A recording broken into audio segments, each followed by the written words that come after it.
smoke drifted through the hallway long before I stepped out of my room. It curled under my door like a warning, a thin gray thread sliding into my lungs before I even knew it was there. My chest tightened instantly. That sharp, familiar burn spread across my ribs, the one that always told me I had only minutes before the coughing began. I pressed a hand to the doorframe to steady myself, swallowing against the rasp building in my throat. I could already hear Claire's laughter downstairs, light, careless, the sound of someone living in a world where breathing was effortless. Matt was in the kitchen, leaning against the counter like it was his throne, a cigarette glowing between his fingers. Smoke rolled off him in warm, arrogant waves. He didn't even glance at me at first, even as I tried to suck in air that my lungs refused to take. My vision pulsed at the edges. I knew I only had seconds to speak before my voice was swallowed by coughing. "Matt, could you please not smoke inside today?" I managed my voice thin. "My lungs. I'm having trouble." He turned slowly like I'd interrupted something important. His eyes narrowed, scanning me the way someone inspects a stain they wish they could scrub off. Claire leaned against the fridge, arms crossed, smirk playing on her lips. "You don't get to tell me what to do in my house," Matt said softly, dangerously. I opened my mouth to apologize, but the apology never made it out. A burst of movement, fast, hot, brutal, cracked across my face. My head snapped sideways. Pain flooded my cheekbone in a white-hot wave. For a moment I didn't know where the floor was, where my feet were, where the air had gone. Claire didn't gasp. She didn't step forward. She didn't even blink. She smirked wider. My knees buckled and my lungs seized. I clawed for breath as the room blurred, my ears ringing. Somewhere in the distance I thought I heard a door slam, or maybe sirens. Or maybe that was just my heartbeat, wild and panicked. I pressed a shaking hand to my cheek and felt the warmth spreading beneath my skin, the bruise already forming. That slap didn't just split my lip. It cracked open something I didn't know I still had left, my breaking point. When I finally managed to inhale, the air felt broken inside me.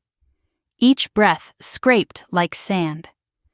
The kitchen lights shimmered in and out like the room was too bright or too far away. Claire stepped closer, tilting her head the way you might study a painting you didn't quite understand. "You always were dramatic," she murmured. Matt blew out another cloud of smoke. It drifted lazily toward my face. "Learn your place," he said. After a moment, I don't remember standing up, but I found myself gripping the back of a chair, dizzy, fighting not to collapse again. I heard the faint chirp of a police radio from outside. Someone in the neighborhood must have heard the shouting. Claire's eyebrows lifted in mild annoyance. "You'd better tell them nothing happened," she said. "Don't make things worse for yourself." My cheek throbbed with every heartbeat. My lungs worked like broken machinery.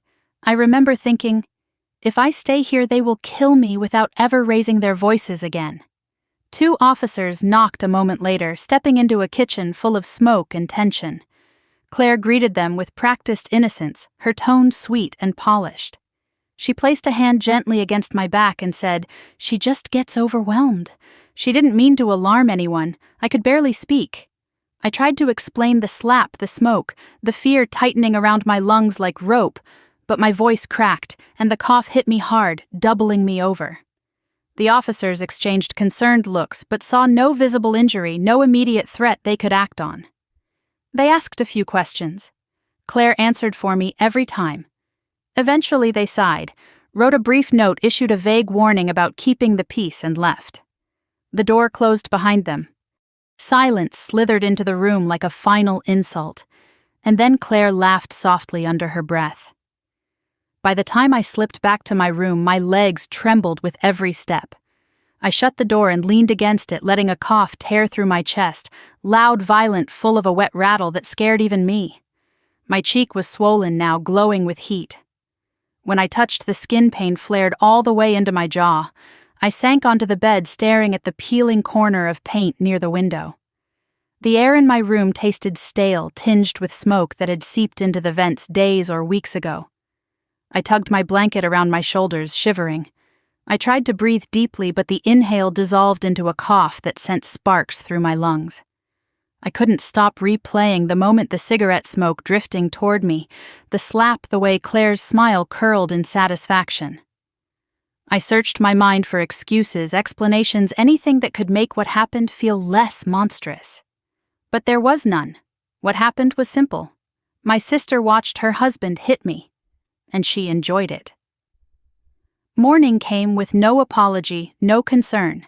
Just Claire standing in my doorway holding a sheet of paper like it was a court summons. Here, she said, "New house rules." Her voice was flat, as if last night had been nothing more than a mild inconvenience.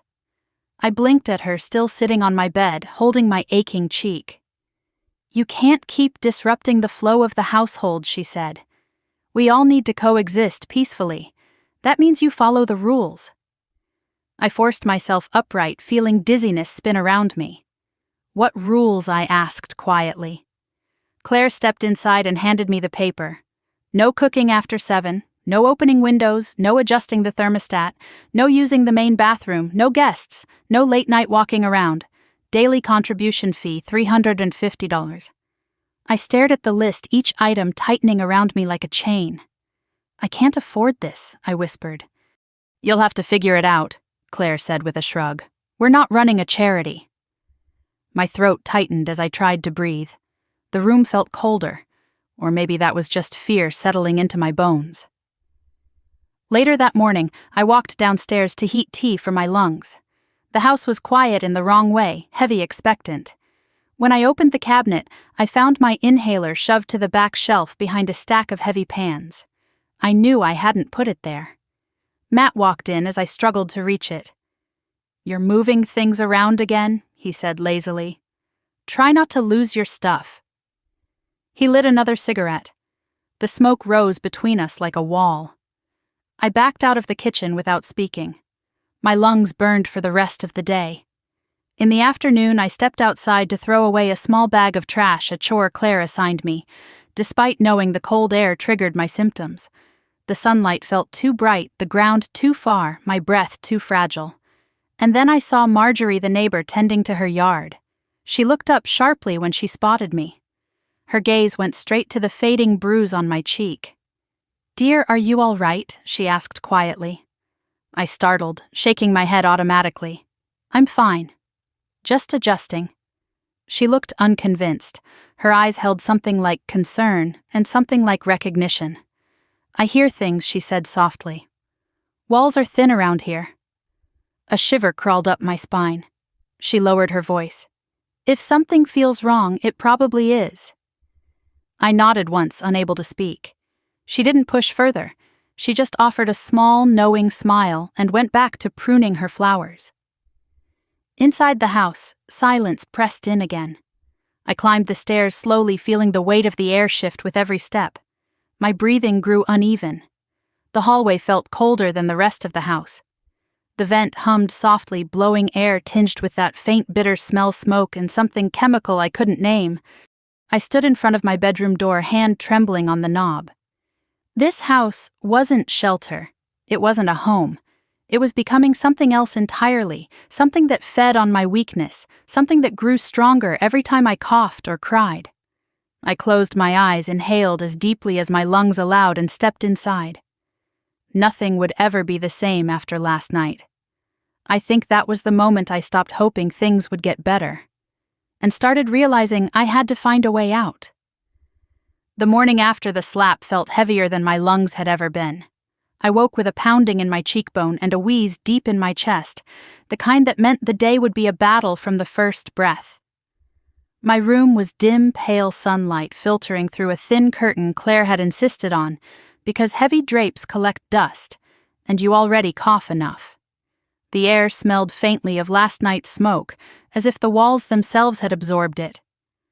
I sat up, slowly wincing at the pull of bruised muscles. For a moment I allowed myself to imagine the day would begin gently, that maybe Claire would knock softly, apologize for Matt's behavior, offer a warm breakfast, and pretend she still cared about me. That fantasy lasted only until the real knock came, sharp, impatient, clipped.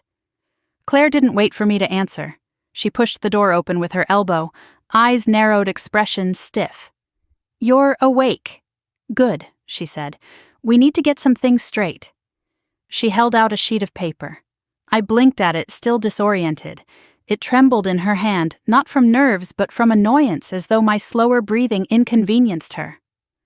What is this? I asked. Household responsibilities, she said. Rules, expectations.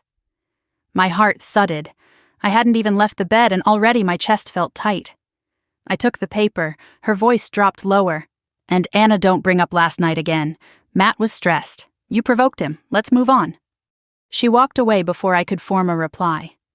I stared at the list. No using the kitchen after 7. No adjusting the thermostat. No opening windows. No shower longer than 5 minutes. No television without headphones. No leaving the house without permission. Contribution fee $350 due Friday. The letters blurred as my lungs tightened. My disability check barely covered medication, and she knew it. Claire was not confused. She was in control. I pressed a hand to my cheek where Matt's slap still pulsed like a second heartbeat. I tried to swallow my fear and breathe evenly, but the more I read, the more suffocating the words became. My stomach growled, reminding me I hadn't eaten since yesterday morning. I wrapped myself in a sweater and stepped into the hallway. The house was silent, too silent, like it was waiting for me to make a mistake. When I went downstairs, the cold hit me first.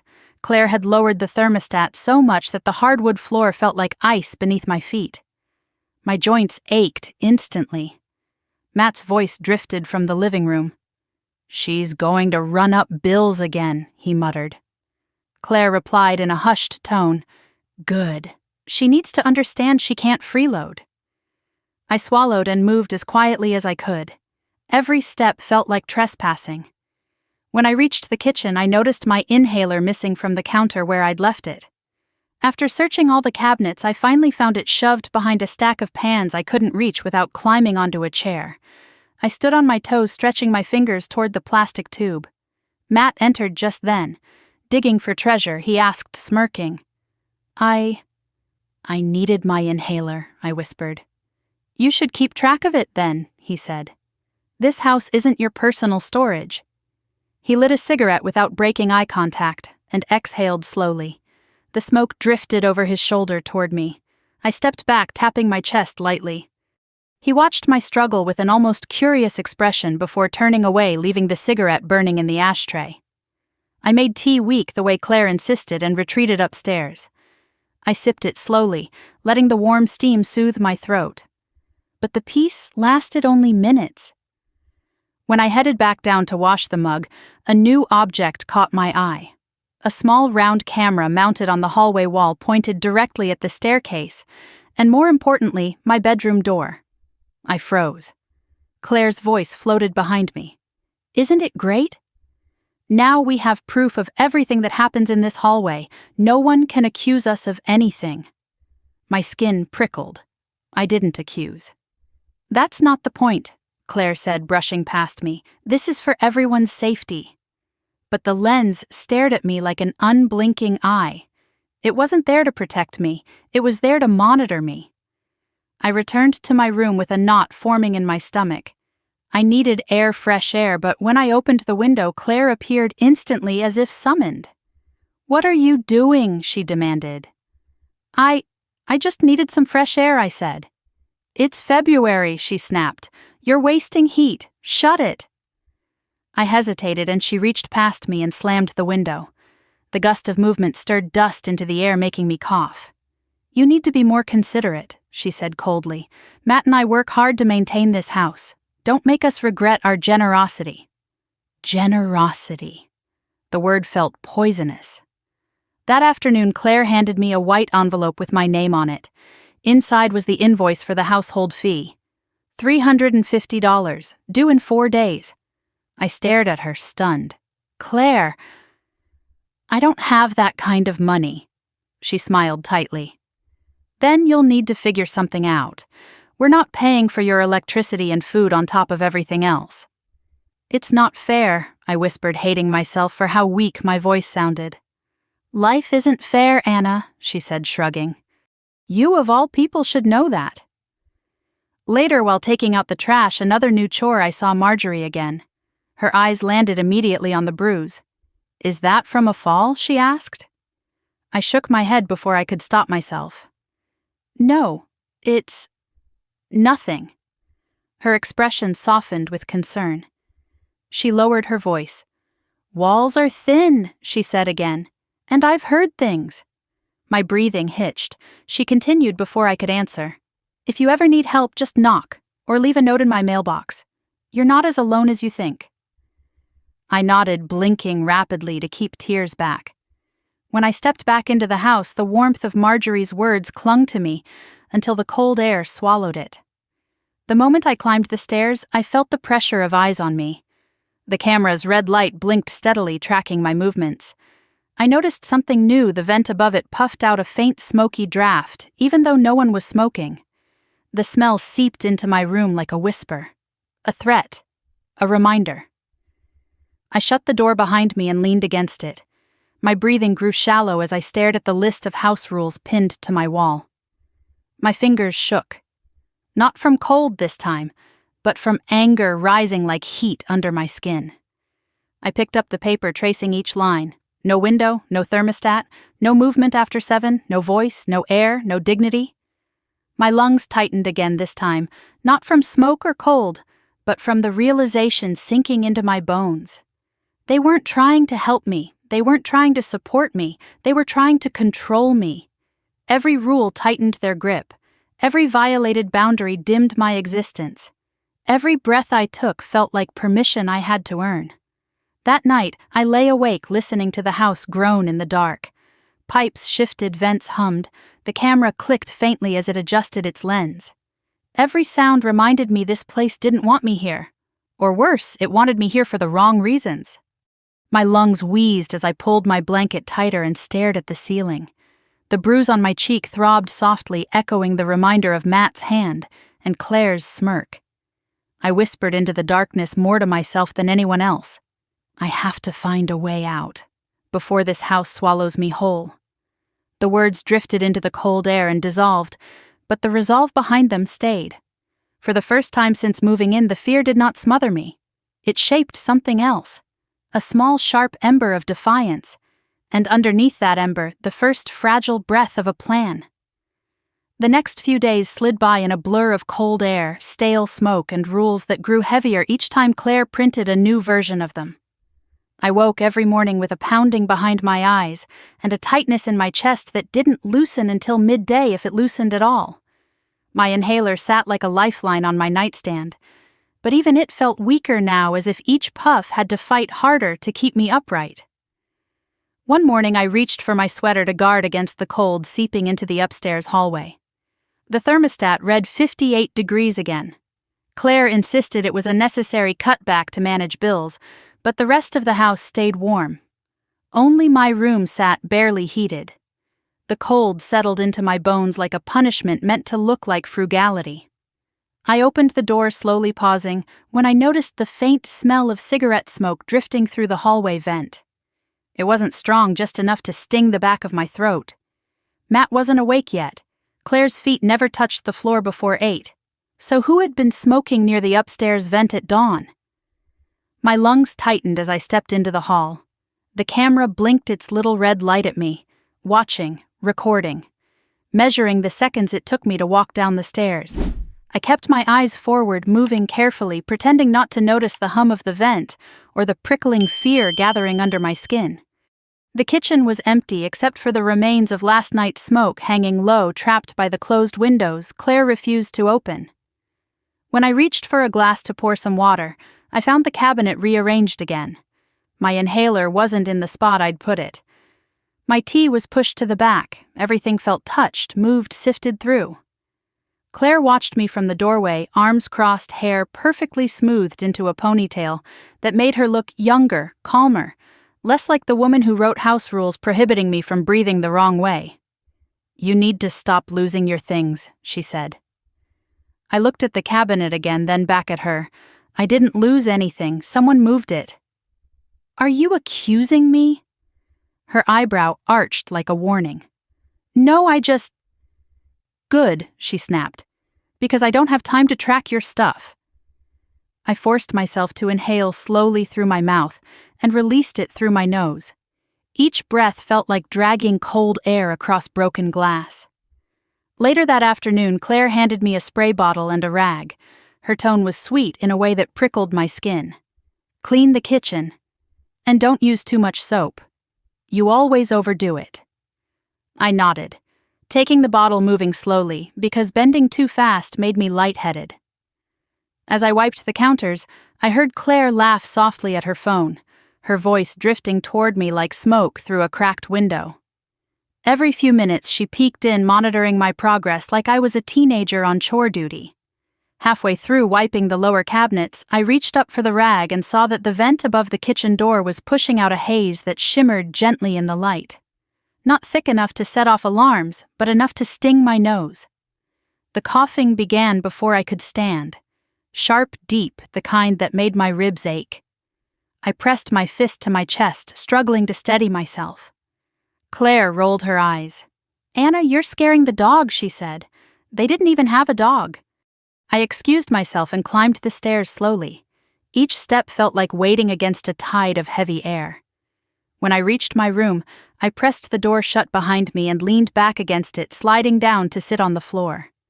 My breaths came short and uneven. I grabbed my inhaler, thankfully still on the nightstand, and took 2 puffs.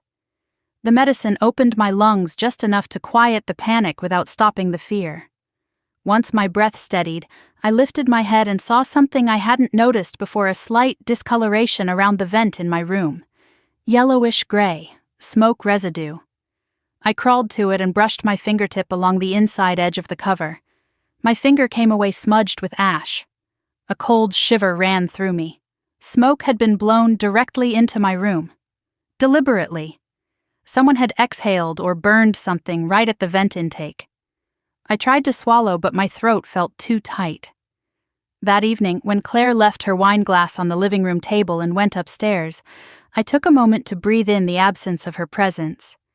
The house felt larger without her watching me. For a second, I thought about calling someone, anyone. But my contact list was full of people I hadn't spoken to in years. And shame has a way of anchoring you in silence. The silence didn't last long. Matt walked in from the garage, smelling like cold air and cigarette smoke. He glanced at me on the couch. "You're making the place smell like medicine," he said. "It's just my inhaler," I murmured. "Well, it's strong. Maybe use it outside." My jaw slackened. "It's freezing outside. Then don't use it so much." He flicked on the TV and turned the volume up until my chest vibrated with every explosion in whatever show he was watching. I pressed a hand over my sternum, trying to steady the tightness, and concentrated on breathing through the noise. The next day was worse. The cold hit harder. My chest hurt before I even got out of bed. The vent hissed softly above me, dispersing air that tasted faintly metallic. When I stepped into the hallway, the camera blinked again, recording each breath I took. I made it downstairs, searching for tea, something warm to soothe the ache beneath my ribs. Claire sat at the table, flipping through a stack of papers, bills, receipts, and something else. "What's that?" I asked. She smiled without warmth. "Just tracking costs." "For what for you?" she said. "Food, utilities, everything you use." "I want to be fair." I blinked.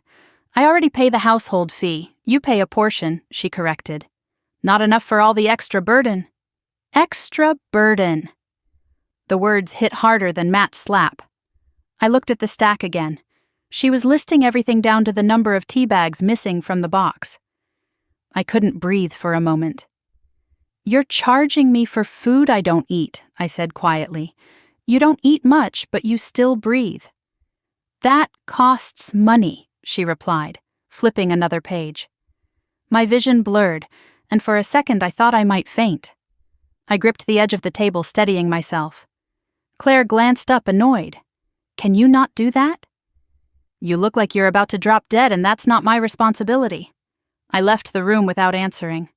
Outside, I found Marjorie trimming her shrubs. She straightened when she saw me and frowned. "You're pale as a ghost," she said. "Are you taking your treatments?" I nodded weakly. "It's just difficult here.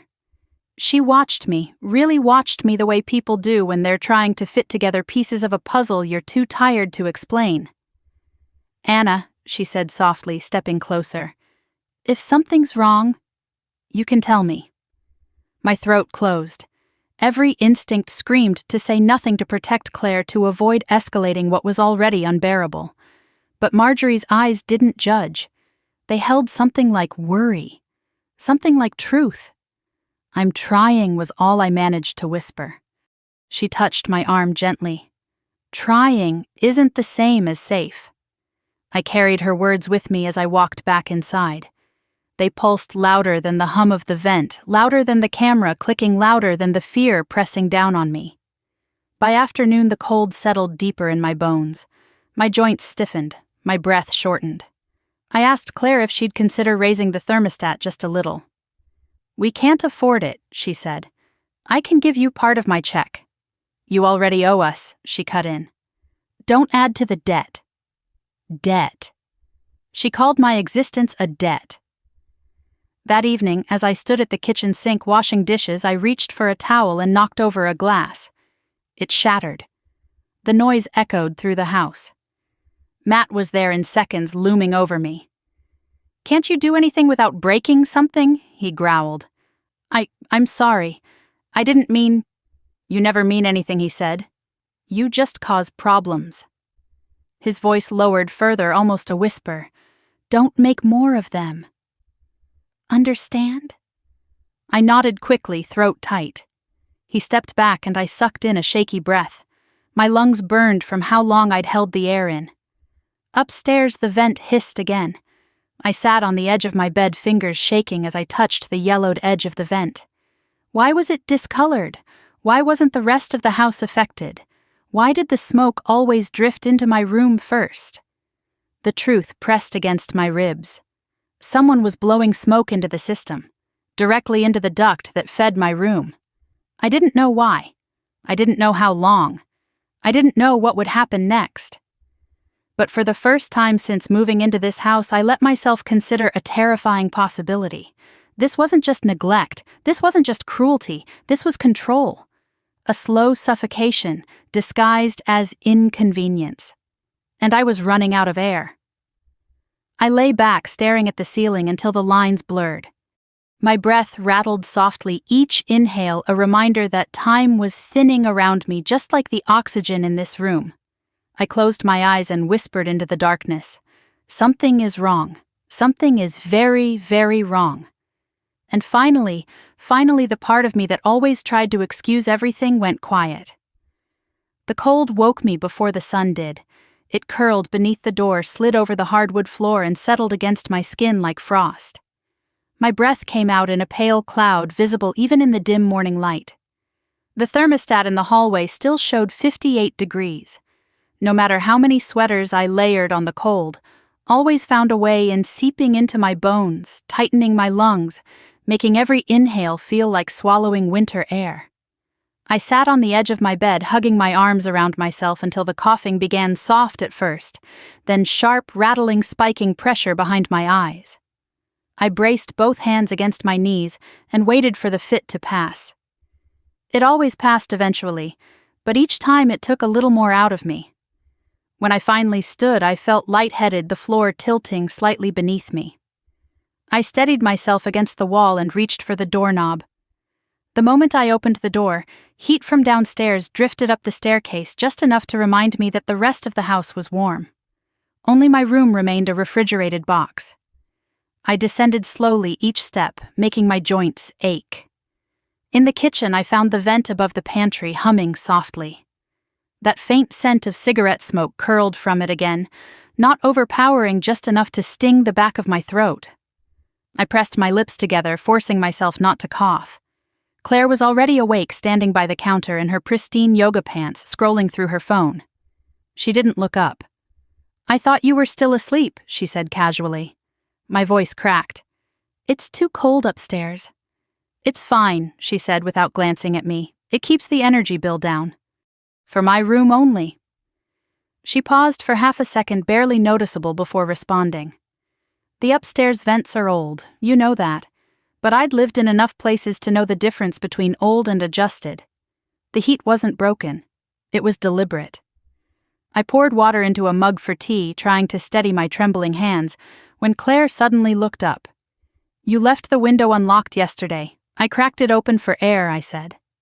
"I closed it." "You didn't lock it," she snapped. "Anyone could have broken in." "The house has a camera system. That doesn't matter," she said, cutting me off. "If you're going to be here, you need to be responsible."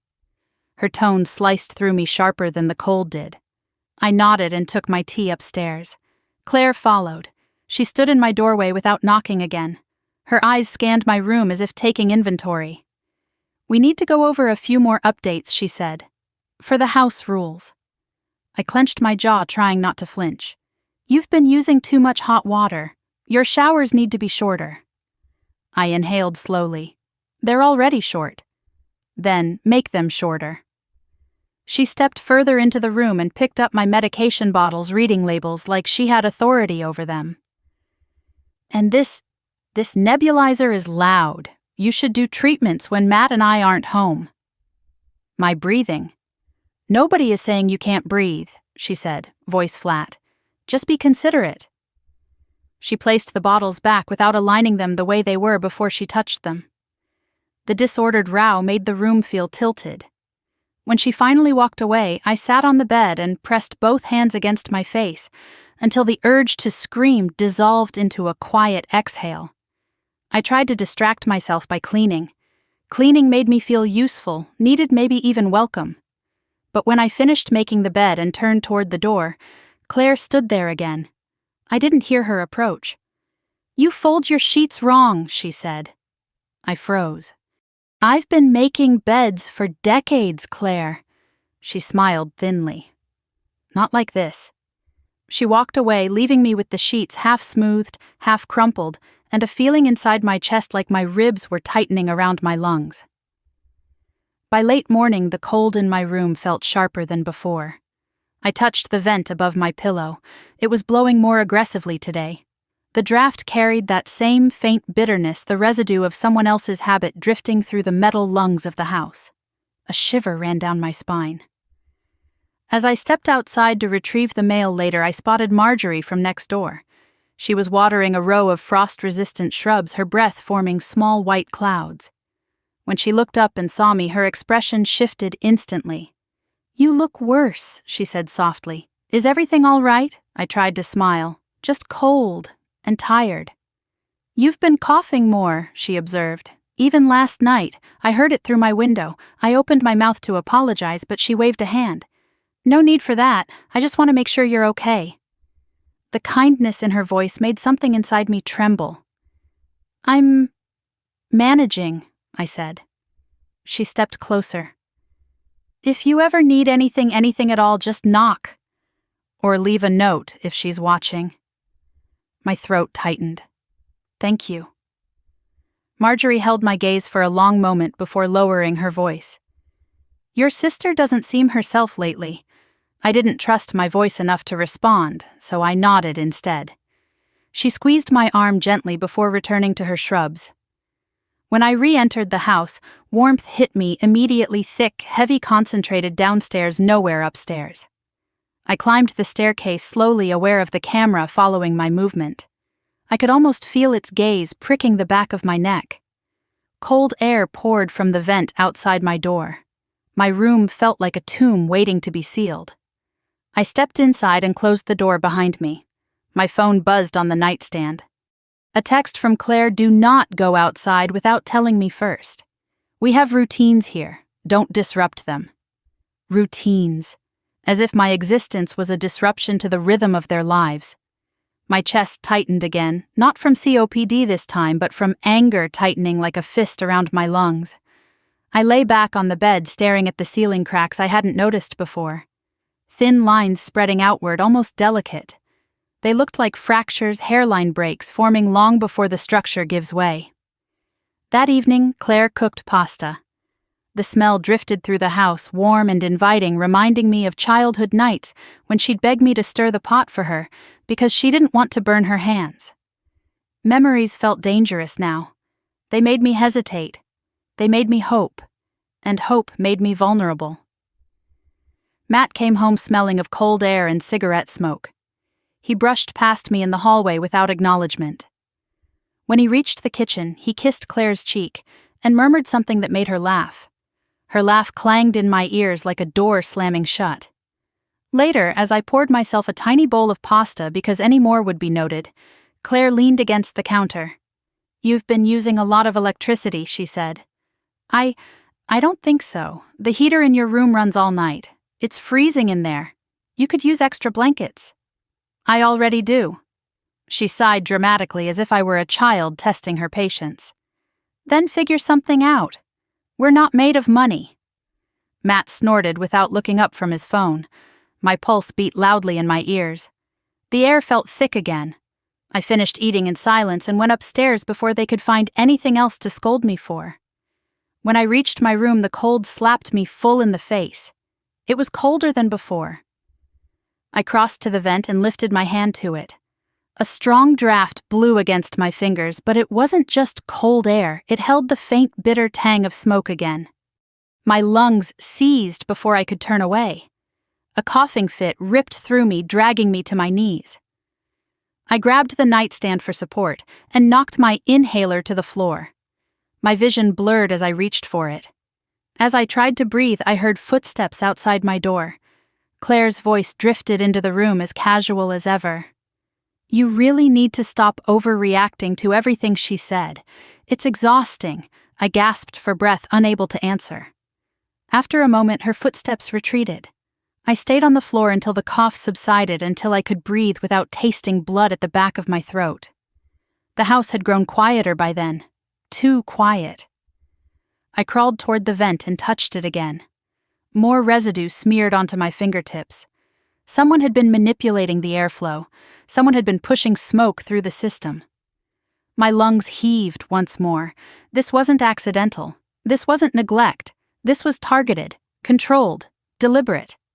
That night, as I lay beneath my blankets, shivering in a room cold enough to numb my fingers, something inside me shifted.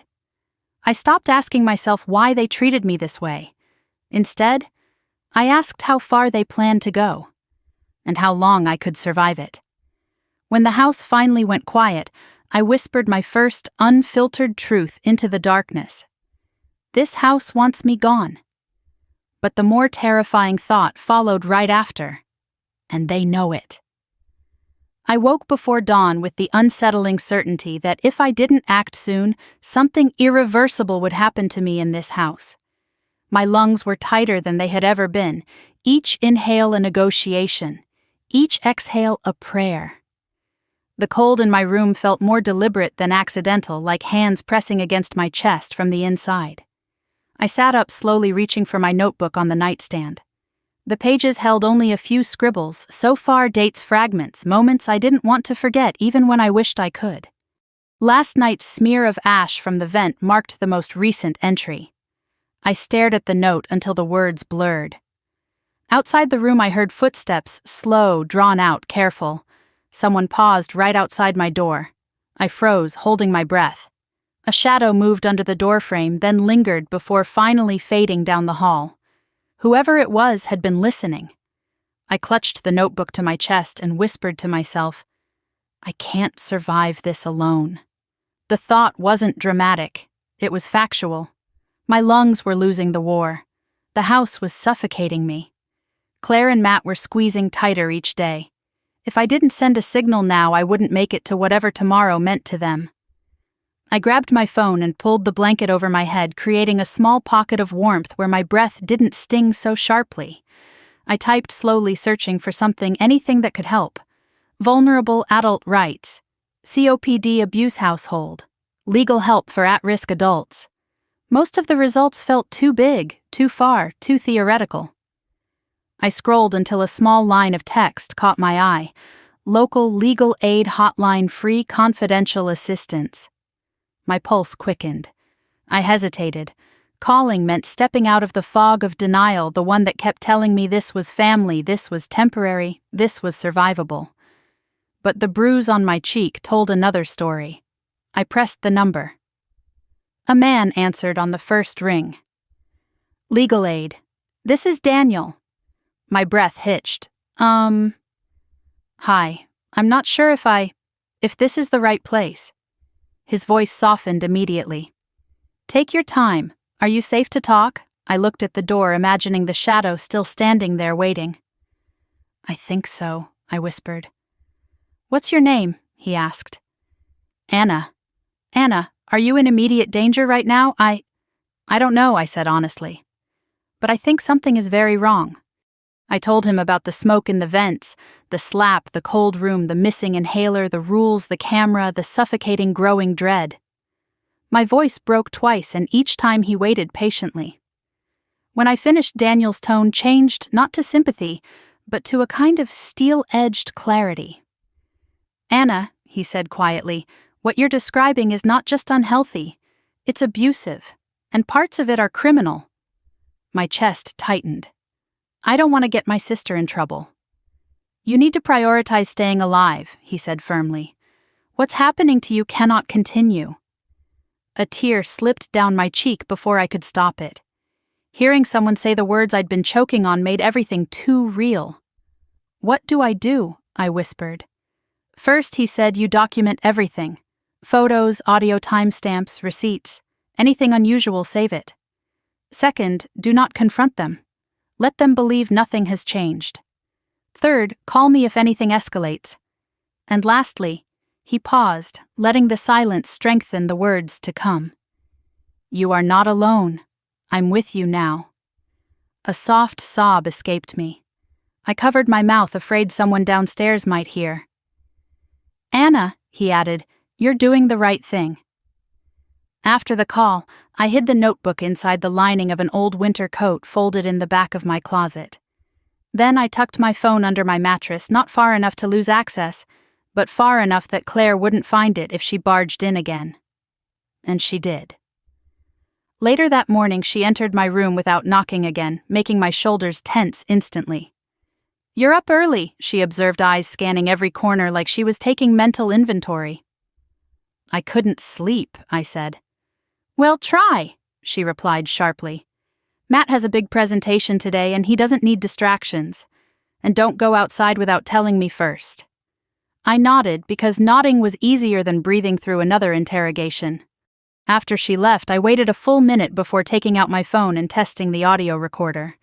I pressed record and whispered into it March 5th. Claire came into my room without knocking. She said I'm not allowed outside without her permission. Hearing my own voice say it felt foreign, too calm for the storm around me. But Daniel was right. Evidence mattered. And this was the first brick. The day passed slowly, every hour stretched thin by fear and cold. I kept my movements measured so they wouldn't ask questions. I cleaned the counters quietly. I folded laundry silently. Every few minutes I checked that the phone was still hidden in my pocket, recording anything useful. That afternoon, something shifted. I caught Claire looking at me strangely. Her eyes narrowed, head tilted slightly. Not curious, suspicious. She approached slowly. Why are you carrying your phone around so much? My stomach lurched. I like listening to music. You don't listen to music, she said flatly. I swallowed. I'm trying something new. She stared another second too long before walking away. The fear that surged through me was sharp and metallic like ice cutting through warm skin. But beneath it, something else flickered. Resolve. That evening, when Claire was occupied in the kitchen, I stepped out to the backyard under the pretense of checking if the trash bins needed rolling in. The icy air hit my lungs and pushed a few coughing fits forward, but I forced myself through them. I needed to speak to Marjorie. She spotted me immediately and walked over, eyes filled with concern. You look terrible, she said gently. Worse than yesterday? I'm okay, I lied. No, you're not. Her directness broke me a little. I exhaled shakily. Marjorie. Something's happening in that house, she nodded. I know, my head jerked up. You do? She looked around before lowering her voice. I hear things. The yelling, the way he talks to you. And that coughing. Good God, dear, I hear it through the walls. You sound like you're drowning. Tears pricked my eyes. I don't know what to do. Marjorie touched my arm. Start writing everything down. Everything. Don't rely on your memory when you're scared. I already am, I whispered. Good. Keep going. And Anna. Yes. If they try to make you feel crazy, remember you're not. Her words followed me back into the house like a shield of warmth I wasn't sure I deserved. Night fell thick and heavy. Claire and Matt retreated upstairs early, leaving the downstairs in a quiet gloom.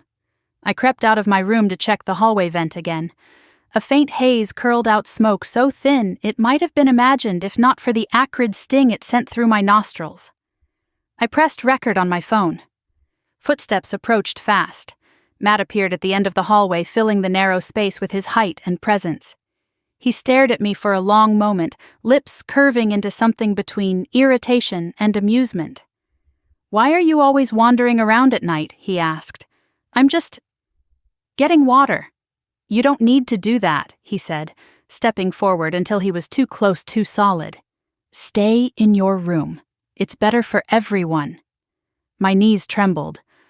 I didn't mean to cause trouble." "You never do," he murmured. "But you always do."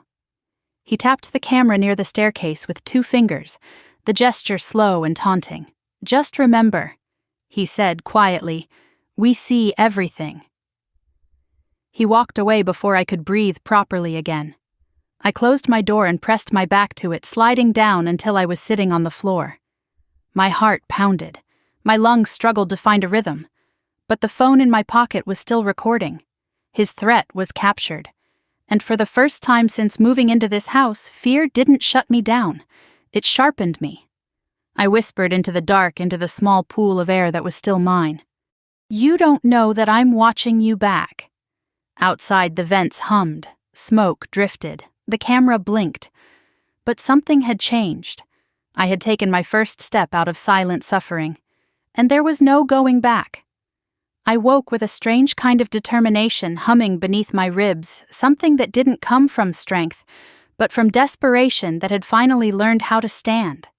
My lungs still burned from the night before.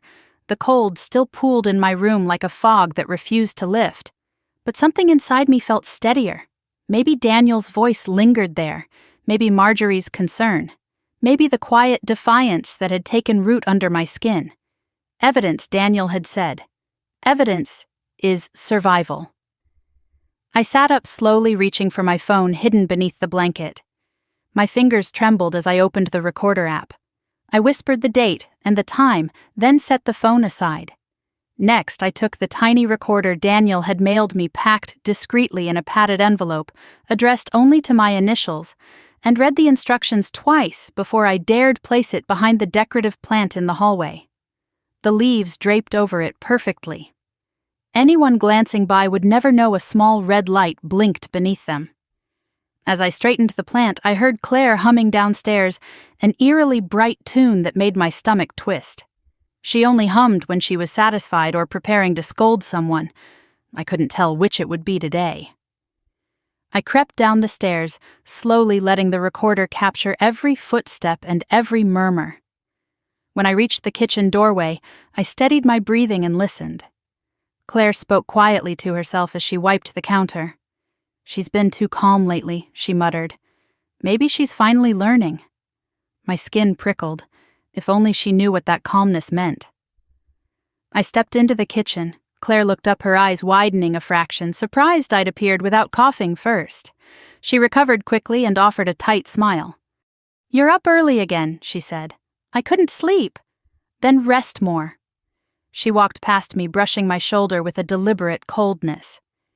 "Matt and I don't need you wandering the house all hours. It's unsettling." I nodded, though I knew she didn't care about my agreement. In the afternoon, with Claire busy reorganizing cabinets for no reason beyond asserting control, I slipped into the corner of the hallway near the recorder. Her voice drifted through clearly. "I swear if she uses that machine again while Matt is home, he's going to lose it." She laughed. I pressed my tongue to the roof of my mouth to keep from making a sound. Matt returned that evening, just as the sun dipped behind the rooftops. I heard his heavy steps and stiff movements before he even entered the kitchen. He smelled like cold air and stale smoke. He was irritated his version of tired, which meant danger. As he passed me in the hallway, he paused. "You're using too much electricity," he said. "I haven't the machine. It runs all night." "It has to," I murmured. "Well," he said, stepping closer, "maybe you should sleep less." The recorder caught everything. After dinner, if 2 spoonfuls of pasta could be called dinner, I climbed the stairs and slipped into my room. I turned on the phone to review the hallway recording just long enough to hear Claire's earlier whisper, "If she slips up again, don't help her. Let it play out." A chill ran down my spine. Let it play out. A phrase that sounded less like frustration and more like intent. I backed up the audio onto the USB Marjorie had given me, the one disguised as a cheap souvenir keychain. I'd tucked it into the inner pocket of my coat earlier, and now I hid it even deeper, sliding it into the seam beneath the lining. If Claire searched the coat, she'd never find it. The next morning brought another discovery. As I vacuumed the upstairs hallway loudly enough that no one would wonder why I was moving slowly or touching the vent, I noticed Claire's office door slightly ajar. She normally kept it locked, but luck or carelessness had left it open by an inch. My pulse quickened. I slipped inside.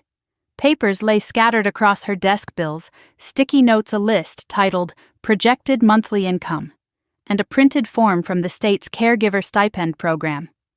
My name was written neatly at the top next to the classification "Vulnerable Adult High Dependency." The application date was 2 weeks before I'd moved in. A cold weight settled in my stomach. They hadn't taken me in out of kindness. They'd brought me here expecting profit. I swallowed hard and snapped a quick photo, then another. My hands shook, my breath trembled.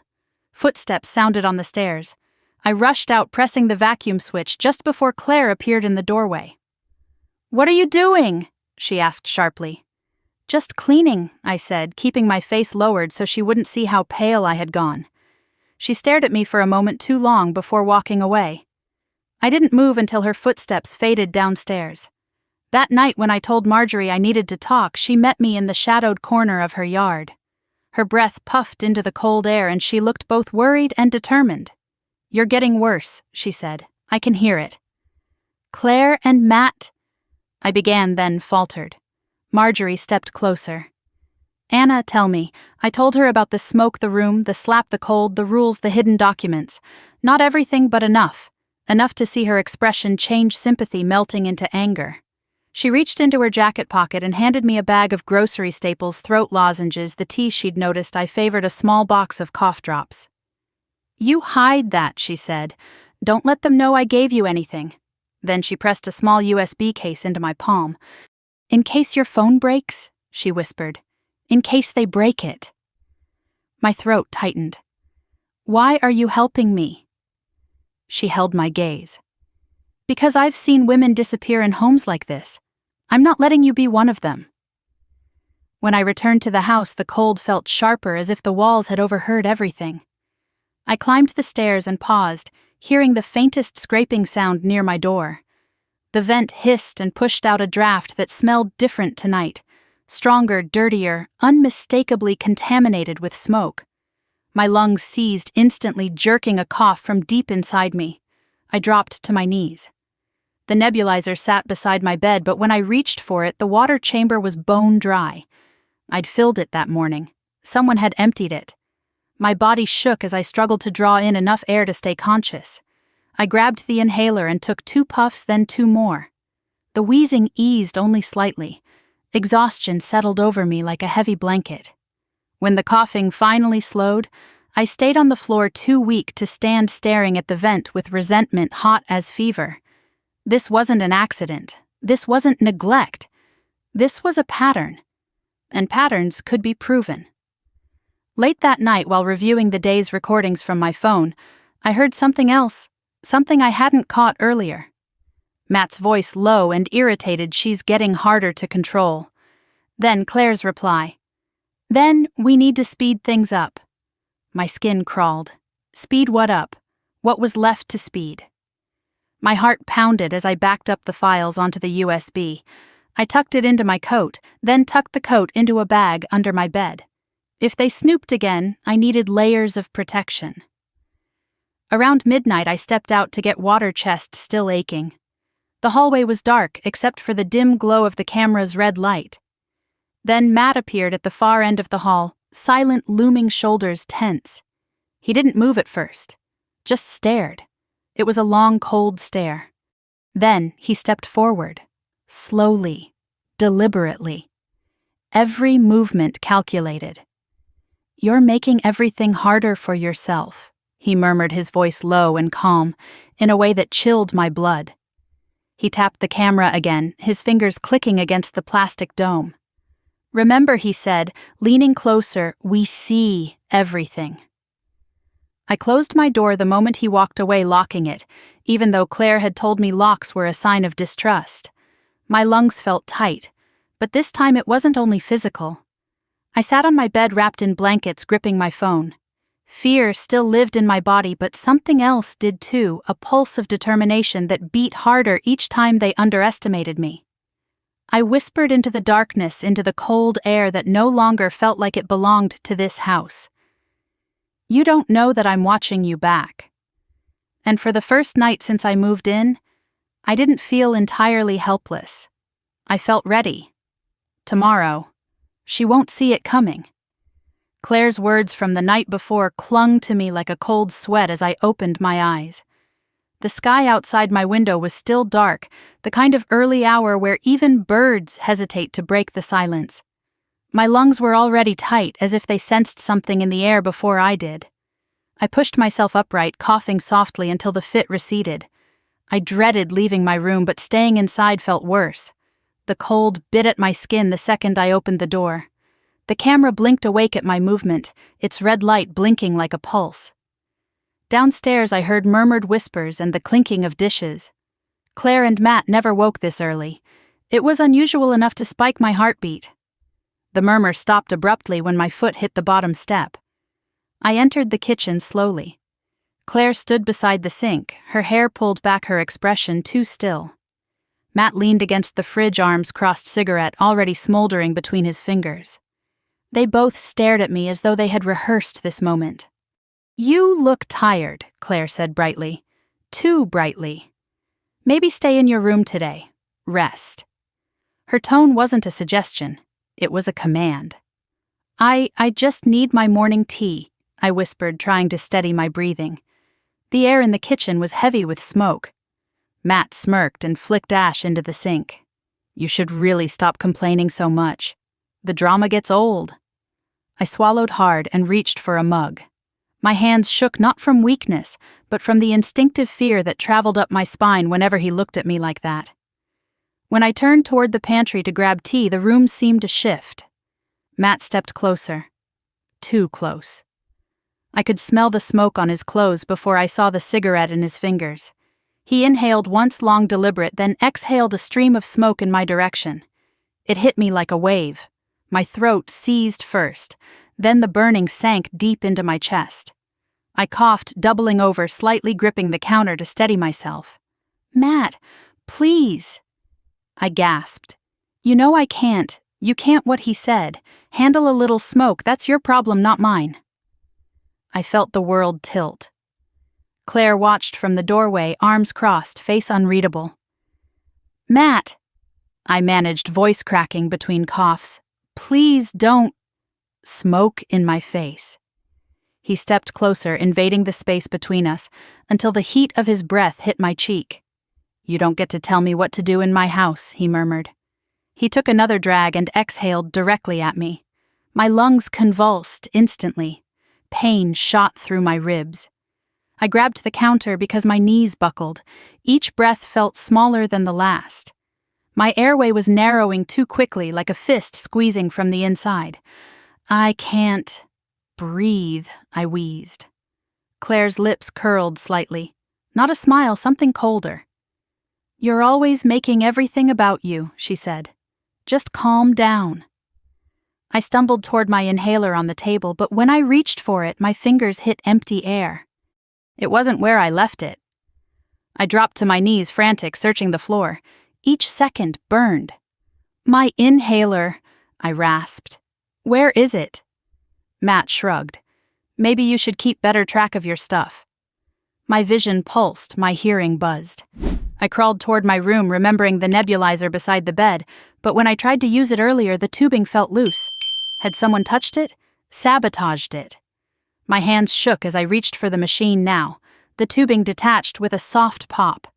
The chamber was empty again. Dry. Useless.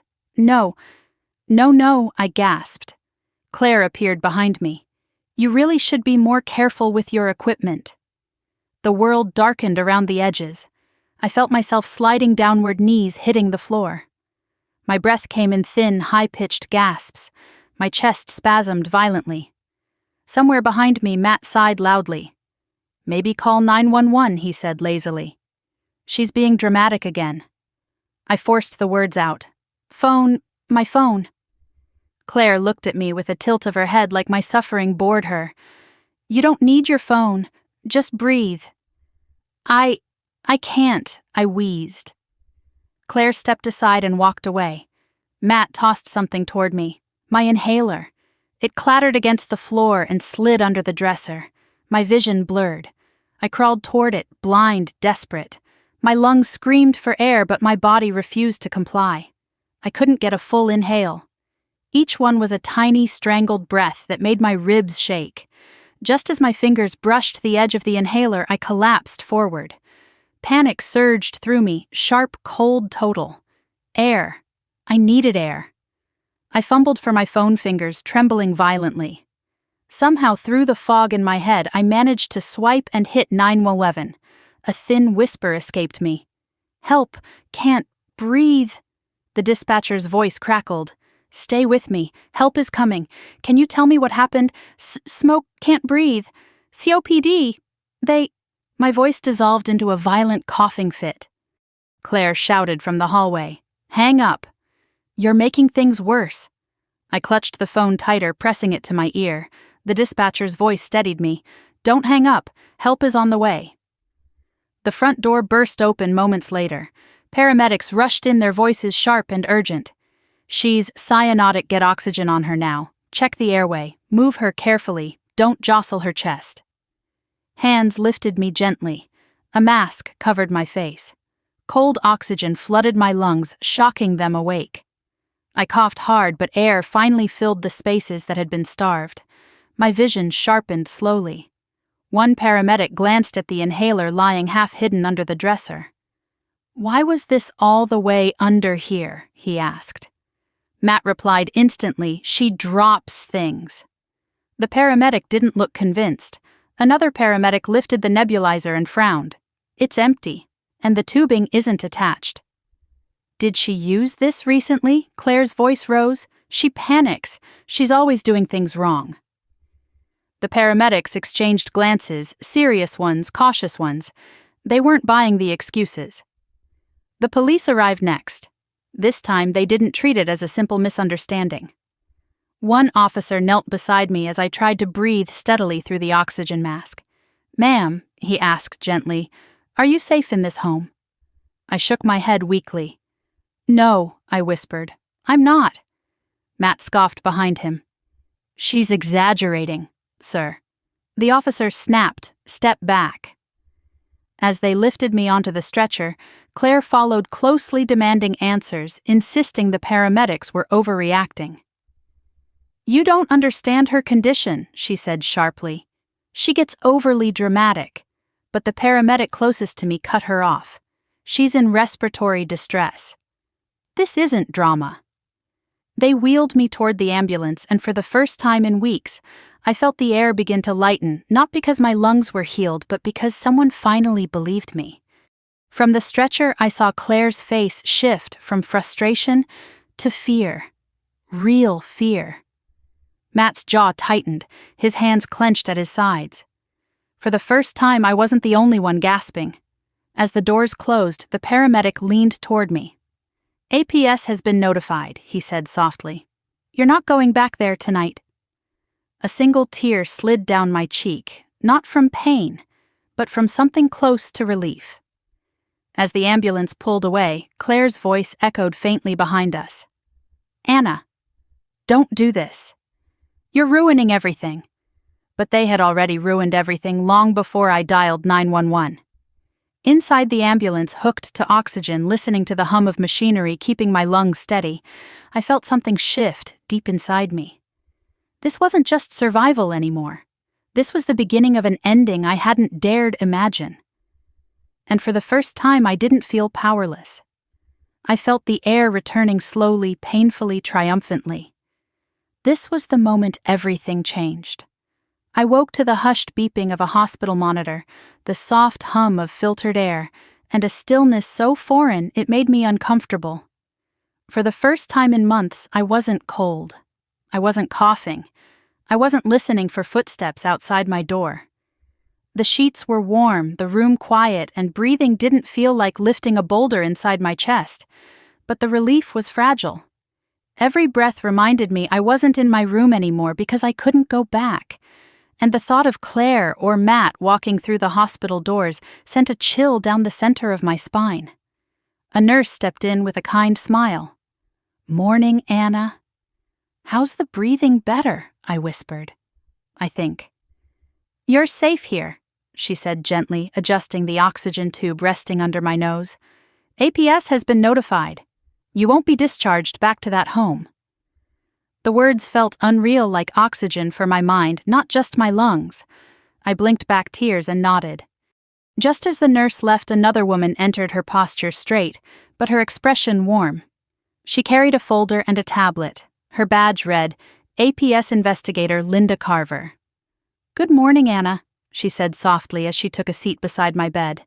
"I'm here to help you." "Is this an okay time to talk?" I nodded slowly. My throat tightened, but this time the emotion wasn't fear.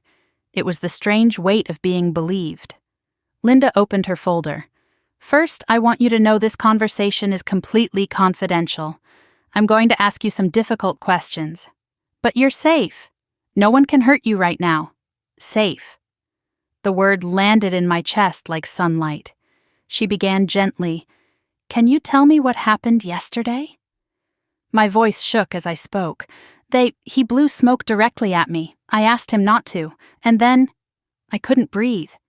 "Has this happened before? Smoke in the vents, sabotaged equipment, cold in my room, the rules, the slap." Her pen paused. "Slap," she repeated softly. "Yes," I whispered. "A few days ago. Matt hit me. Did you report it?" "I tried," I said. "But the police. Claire talked for me. They said there wasn't enough proof." Linda's jaw tightened slightly, but her voice stayed calm. "Tell me everything, even the small details." For the first time I did. The smoke, the cold upstairs. The camera pointed at my door. The locked pantry. The missing inhaler.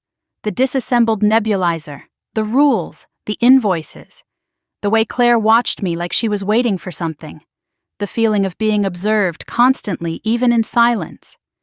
When I finished, my lungs trembled, not from weakness, but from the sheer weight of releasing months of held breath. Linda nodded slowly, compassion in her eyes. "Anna, this isn't just neglect. Some of what you described is consistent with intentional endangerment."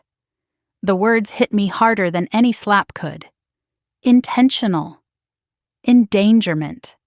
She continued, "Do you have any evidence?" My hands shook as I lifted my phone from the bedside table. "I recorded some things. And I took pictures." Linda leaned forward. "May I see them?" I opened the first recording, the one where Matt threatened me in the hallway. The audio crackled, his voice cold and unmistakable. "You're making everything harder for yourself." After it ended, Linda's lips pressed into a thin line. Then I showed photos. The yellowed vent, the disconnected tubing, the bruise on my cheek, the cracked invoices, the thermostat locked at 58 degrees. She looked at them one by one, and each time her expression grew more severe. "Anna," she said, "you've done something incredibly important. Many victims never gather evidence. What you have here is substantial." My throat tightened. "So, I'm not imagining it." She shook her head firmly. "No, you're not." Before she could continue, another knock sounded at the door. Daniel stepped in, followed by a tall woman carrying a camera bag. Anna, Daniel said gently, "This is Riley Hart. She's an investigative journalist. I asked her to join us off the record for now." Riley approached with a professional but compassionate demeanor. "I'll only take notes if you allow it. And nothing will ever be published with your name." I tensed. "I don't want a story." Riley nodded. "I understand. But hearing what happened to you, I think your voice could help others. There's been a spike in vulnerable adult abuse in the area, cases hidden inside families that look perfect on the outside." I lowered my eyes. "I'm not perfect. I'm sick." "That's why they targeted you," she said softly. "Not because you're weak, because you're kind, trusting, and dependent on them. That's the pattern." Her words made my chest ache. Before I could respond, Linda's tablet buzzed. She glanced at it, then looked up at me. "Anna," she said, "APS is at the house right now." My breath hitched. "Already we expedite cases like yours," Linda explained. "Given your medical emergency and the evidence, we're conducting an unannounced visit." My pulse fluttered. "What are they doing?" "Inspecting living conditions, photographing your room, interviewing Claire and Matt." Daniel added, "And they can't refuse." My mind raced. What if Claire lies? Linda gave a faint smile. "People like Claire don't just lie, they over-explain. They contradict themselves, and they panic." I wanted to believe her. A nurse arrived to check my oxygen levels, giving the investigators a moment to step aside. After she left, Daniel sat on the edge of the chair. "Anna," he said, "there's something else we need to discuss." But before he could continue, a soft knock came at the door. "Come in," I said. Marjorie stepped inside with a small bag in her hands. Her eyes watered when she saw me sitting up, breathing steadier than the last time she'd seen me. "Oh, sweetheart," she said, crossing the room and hugging me gently. "You scared me half to death yesterday." "I didn't mean to," I whispered, emotion cracking in my voice. She set the bag beside me. Inside was a small box of my favorite tea, a jar of honey, and a handwritten card that simply said, "You matter." I pressed the card to my chest. Marjorie turned toward Linda. "I'm willing to give a statement. I've been hearing things for weeks." I recorded something too when Matt screamed at her. Linda's posture shifted with approval. "Your statement will help us tremendously." Marjorie nodded. "She's been coughing every night. You can hear it through the walls. And the way they talk to her? No human being deserves that." Riley exchanged a meaningful glance with Daniel. Another witness. Another piece of truth. Linda's tablet buzzed again. She glanced at it and her expression sharpened. "APS inspectors just reported something significant," she said. "They collected air samples from your vent, Anna. The smoke concentration in your room was 4 times higher than anywhere else in the house." I felt my stomach lurch. So it was intentional.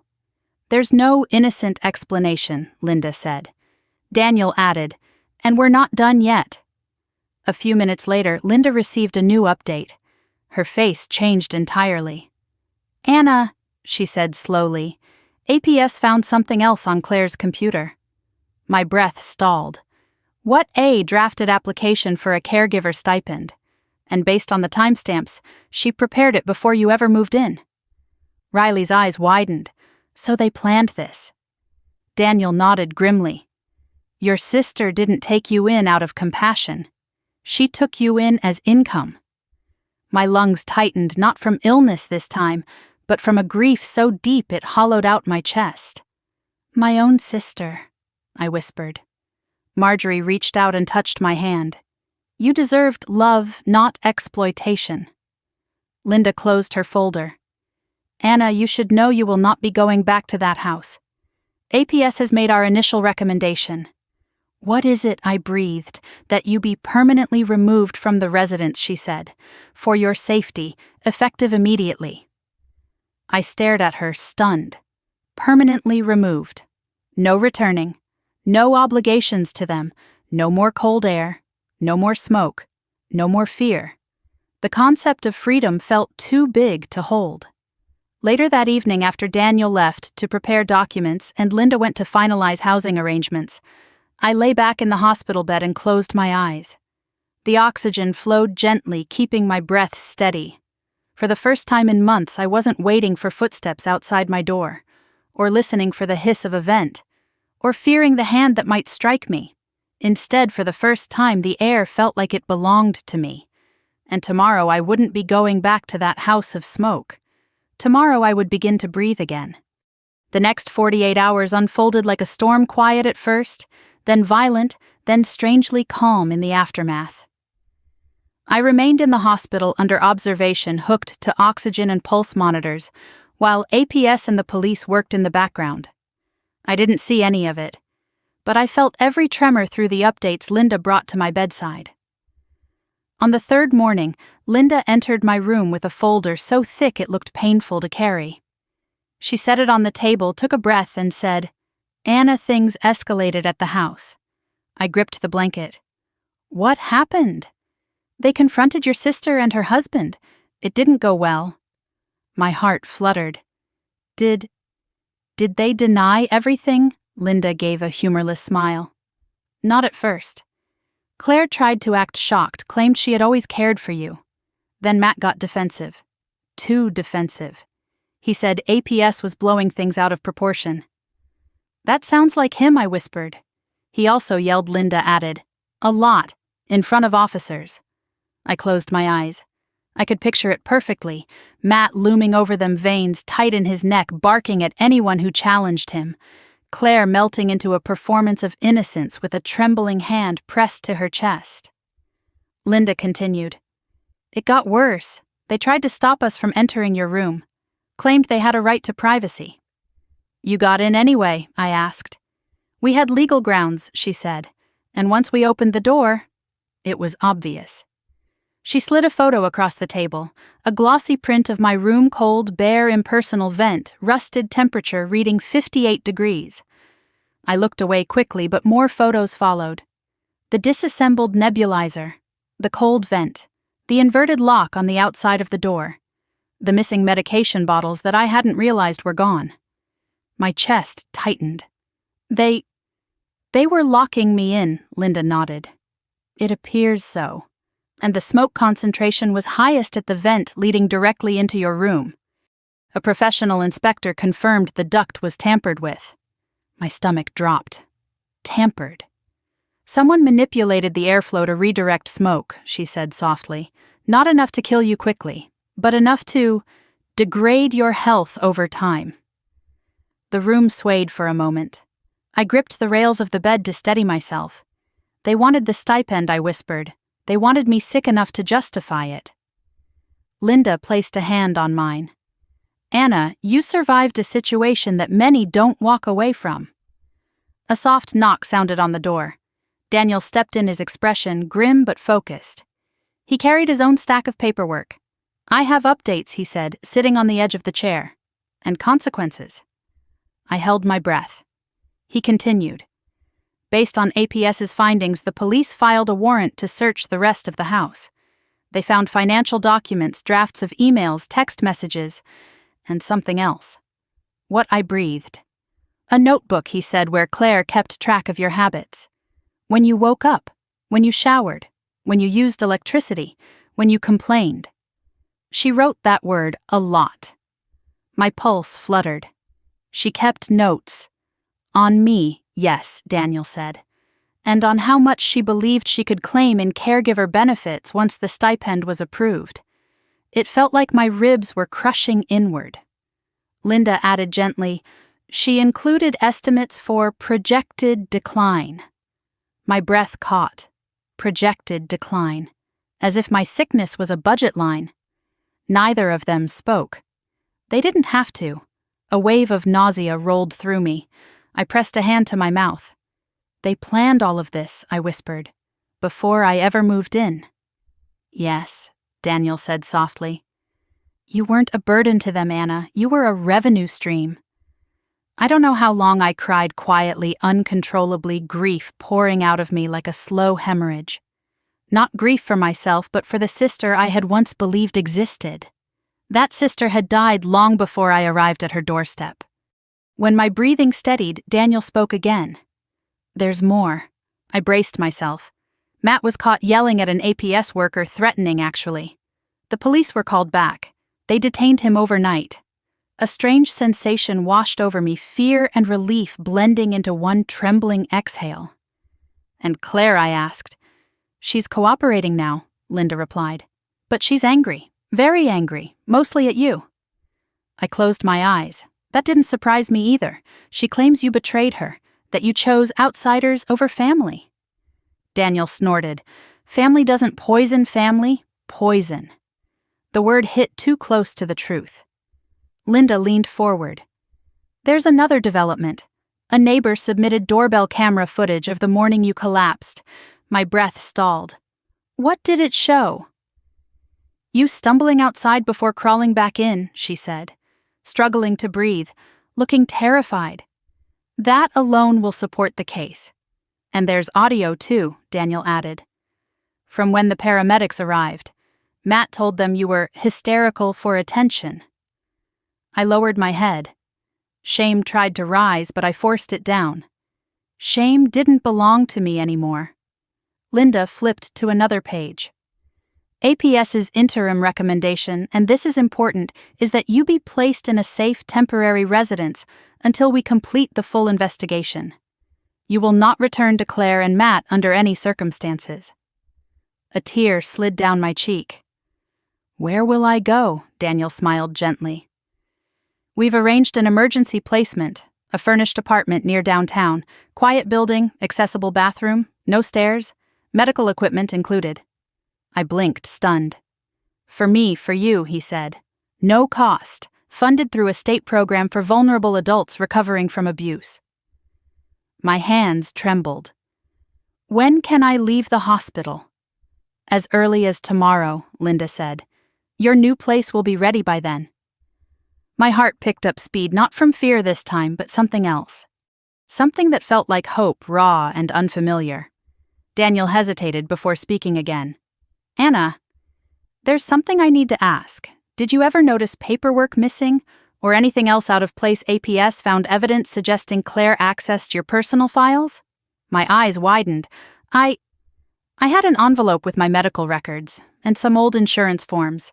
They vanished weeks ago. I thought I misplaced them. Linda nodded firmly. She didn't want you to know the extent of your protections. Or your rights. The betrayal sank deeper. I whispered she wanted control.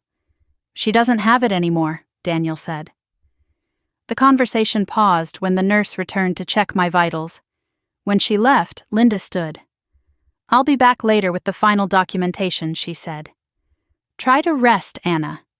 You've endured more than enough. When she left, Daniel turned toward me again. You won, he said quietly. It doesn't feel like winning. He nodded. Justice rarely feels like triumph right away. Sometimes it feels like breathing after almost drowning. His words stayed with me long after he left. Later that afternoon, Linda returned with photos taken during the search. She laid them out on the table. The duct modification, the smoke residue in the pipes, the turned-around lock, the invoice notes, the scribbled budget Claire kept for my care. I looked at each one carefully. Not because I wanted to, but because I needed to see the truth. Denial had blinded me long enough. By evening, my room was quiet. The sun dipped low, casting a warm glow across the blankets. A softness settled over my chest that wasn't just from the oxygen, it was something else, something like clarity. Just when I thought the day was ending, Linda returned one more time, breathless. Anna, she said, a development just came in. My pulse quickened. What is it? She drew in a deep breath. Claire and Matt requested a meeting with us. They want to negotiate. They're panicking. I stared at the wall for a long moment before finally saying, good. Linda blinked at the steel in my voice. I wasn't surprised. I heard it too. This time my voice didn't tremble. This time their fear didn't silence me. This time I wasn't the one suffocating. Tomorrow I would walk into my new apartment. Tomorrow I would breathe clean air. Tomorrow the people who tried to break me would learn that I wasn't done fighting. Not by a long shot. I walked into the APS conference room with my heart pounding, not from fear this time, but from something heavier anticipation, the kind that gathered in the hollow of the ribs right before a storm breaks. Daniel walked beside me holding a folder of documents that seemed far too thin compared to everything I had lived.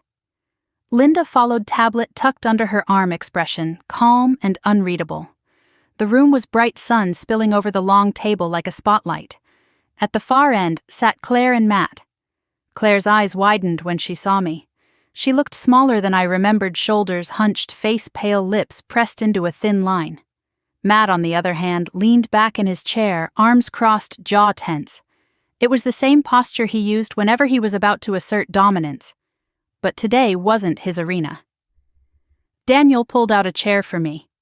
I sat slowly, my oxygen concentrator humming beside me, a gentle reminder of everything they had tried to take away. Claire broke the silence first. "Anna, you look terrible." I raised an eyebrow. "I looked worse the last time you saw me."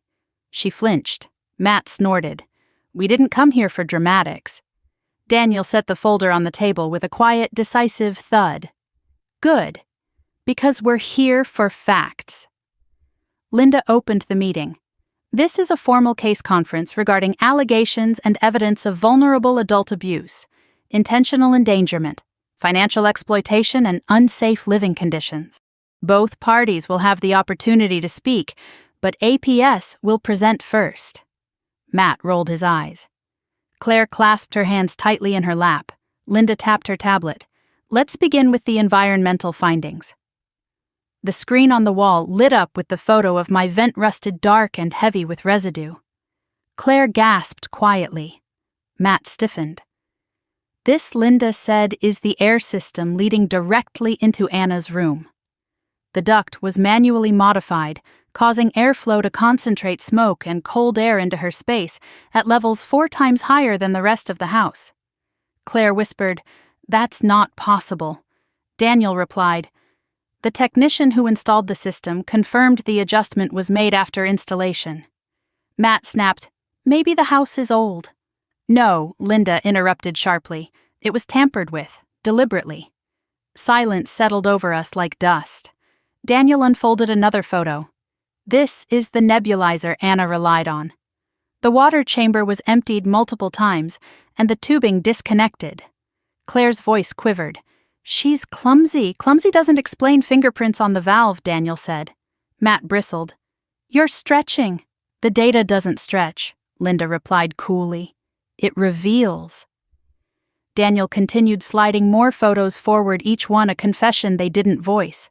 The bruise on my cheek, the locked pantry, the reversed lock on my bedroom door, the thermostat locked at 58 degrees, the invoices I'd been forced to pay, the notebook detailing my projected decline. Claire's face drained of color completely. "That was for budgeting." Budgeting, Daniel echoed, for how to profit from Anna's deteriorating health. Claire covered her mouth. Matt's jaw tightened visibly. Linda folded her hands. "We also have audio recordings." I watched their eyes widen, not with guilt, but panic. Daniel pressed a button. Matt's voice filled the room. "You're making everything harder for yourself." "Stay in your room. We see everything." His words hung in the air like smoke. Claire swallowed hard and looked at him as if hearing his tone from the outside shocked her. Then came Claire's own voice, sharp and unmistakable. "If she slips up again, don't help her. Let it play out." My stomach twisted. Claire looked down at the table, unable to meet my eyes. When the recording ended, silence fell again, heavy, suffocating, honest. Finally, Linda spoke. "Based on the evidence, APS recommends immediate no-contact orders, full removal of Anna from the home, mandatory restitution of all funds taken, and court-ordered behavioral rehabilitation." Claire's head snapped up. "No contact." "She's my sister," Daniel answered calmly. "You forfeited that role when you endangered her." Matt slammed a hand on the table. "This is insane. She's manipulating you. She's done this for attention." "Attention doesn't create duct tampering," Linda said evenly, "or sabotage medical equipment." His lips curled. "She's lying. She's always been unstable. I felt my body go cold, but for the first time I didn't shrink. Daniel placed a printed transcript of my 911 call on the table. You mean the same unstable woman who called for help while suffocating? The woman paramedics found with oxygen saturation levels dangerously low. The woman whose inhaler was under a dresser and whose nebulizer was dry. Matt's confidence faltered. I inhaled deeply steady, empowered by air that was finally mine. I almost died. And both of you watched. Claire burst into tears. I didn't want you dead, I just needed things to be easier. You were always coughing, always needing something. You wanted the stipend, I said quietly, not me. Her silence was the loudest truth she'd ever spoken. Matt leaned forward, voice sharp. We took you in, we fed you, we gave you a place to stay. And this is how you repay us. Daniel's tone was ice, with survival. Linda tapped her tablet again. Given the severity of the findings, the next step is determining restitution. Claire sniffled. Restitution, Linda recited numbers calmly. All collected funds returned. Compensation for medical negligence, penalties for unsafe living conditions, potential criminal charges pending review. Matt's face flushed with anger. You can't do this to us. Daniel smoothed the edge of his folder. You did this to yourselves. The tension in the room thickened until it felt like a wall. Then Linda said something I wasn't expecting. Anna, would you like to say anything before APS finalizes these recommendations? I wasn't ready. Not really. My throat tightened and my eyes stung. But something inside me insisted now or never. I leaned forward slightly, fingers trembling around the cup of warm air my hands formed on the table. When I came to your house, I began softly. I thought I was coming home. I thought I still had family. Claire began crying harder. But I realized I continued, voice gaining steadiness. Family doesn't lock vents. Family doesn't watch someone struggle to breathe. Family doesn't profit from illness. Matt scoffed. Claire shook her head, mouthing something like, I didn't mean to. I needed help, I whispered, and you gave me rules, cold air, and fear. My lungs tightened, but this time from emotion, not illness. I wasn't a burden. I was a human being. I still am. Claire covered her face. Matt looked away. Linda nodded gently. Thank you, Anna. Daniel closed the folder. We're done here. As we stood, Claire reached out feebly. Anna, please. I stepped back. For the first time, Claire stopped reaching. Matt glared at me, hatred flickering in his eyes. But behind that, just for a moment, something like fear. Fear of consequences, fear of exposure, fear of losing control, fear he had never imagined I would be capable of causing. We left the room. When the door closed behind us, it felt like a chapter of my life sealed itself shut. Walking down the hallway supported by Daniel on one side and Linda on the other, I felt tired, so tired, but lighter. Not healed, not yet, but lighter. As if a weight I'd been carrying in my lungs had finally loosened. Outside the building, cold air brushed my cheeks. Clean air, untainted, nothing like the stale smoke I had lived under for so long. Marjorie stood waiting by the curb holding a small thermos of tea. Her eyes lit up when she saw me. You did it, she whispered. I didn't know if I had done anything other than survive, but I nodded. Daniel said this was the hardest part. He didn't mean the meeting. He meant facing them, facing the truth, facing the parts of myself that had believed for too long I didn't deserve better. My lungs inflated slowly, gratefully, as if learning how to breathe new air. Tomorrow APS would finalize the orders. Tomorrow Claire and Matt would face accountability. But today, for the first time, I wasn't afraid of them. Today, I began to reclaim my breath. The apartment APS arranged for me didn't look like much at first glance, a small one-bedroom on the second floor of an old brick building near the river. But the moment I stepped inside, oxygen filled my lungs with a kind of ease I hadn't known for months. The air smelled faintly of lavender cleaning spray and fresh paint. No smoke, no cold drafts, no vents humming with deliberate cruelty, and no one watching me. The social worker who drove me from the hospital, a quiet young woman named Jenna, helped me bring in my few belongings. She placed a small welcome basket on the table, tea tissues, a warm blanket folded neatly over the top. "If you need anything," she said gently, "I'm on call 24 hours. You just ring this number." I nodded, fingers brushing the card she handed me. It felt strange to be cared for by strangers, while the people I had trusted with my life had nearly taken it. When Jenna left, the silence was so complete that it felt like a new kind of sound, soft, sacred. I walked to the window and opened it wide. Cold winter air drifted in, crisp enough to sting but clean enough not to hurt. I breathed deeply. A full inhale, a full exhale. No pain. No stinging in my ribs, no coughing fit waiting behind my lungs. I leaned against the window frame, letting that simple miracle wash over me. Later that afternoon, Marjorie came by with a grocery bag full of fresh fruit soup bread and the same honey she'd brought me in the hospital. When I opened the door, she looked at me as if she were checking whether I was really real. "You have color in your cheeks again," she said softly. "I can hear your breathing from here, and it's different." "Different good or different concerning?" I asked. "Different alive," she said. I laughed, a sound that felt unfamiliar and awkward as it left my throat. She helped me put the groceries away, and for a while we just stood together in my little kitchen, not needing to say much. Before she left, she placed her hands on mine.